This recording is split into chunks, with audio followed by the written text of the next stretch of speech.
24-এর গণ আন্দোলনে, ছাত্র জনতার আন্দোলনে যে সকল সহযোগিতা শহীদ হয়েছে তাদেরকে আমরা মর্যাদা দিতে চাই, কিন্তু আমরা ভুলে দিলে চলবে না। একখণ্ড বাংলাদেশ, আমরা অভিন্ন সত্তা, আমরা ফেসিবাদ বনাম বাংলাদেশ, এই লড়াই যদি না থাকি তাহলে আমরা যে বিভাজনের চেষ্টা করছি সেই বিভাজন কারোর জন্যই সমীচীন হবে না, কারোর জন্যই মঙ্গলকর হবে না, বাংলাদেশের জন্য মঙ্গলকর হবে না।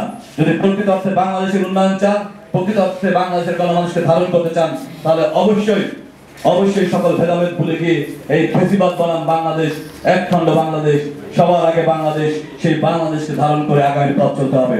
বন্ধুরা, মনে করে দিতে চাই 2023 সালে 15টি ক্রিয়াশীল ছাত্র সংগঠন নিয়ে ফেসিবাদ বিরোধী ছাত্র ঐক্য হয়েছিল। তখন এই স্বাধীন সার্বভৌম তথাকথিত বাংলাদেশ, যে বাংলাদেশের ফেসিবাদ ছিল, সেই ফেসিবাদের বাংলাদেশে কিন্তু একমাত্র সাংগঠনিক কাঠামো ছিল ফেসিবাদ বিরোধী ছাত্র ঐক্য।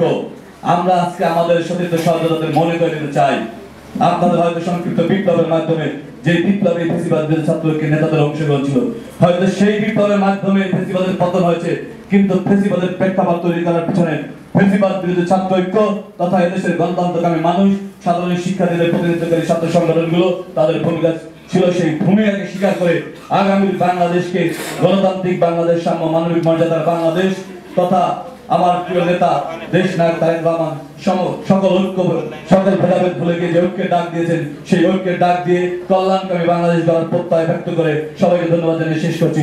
আল্লাহ হাফেজ।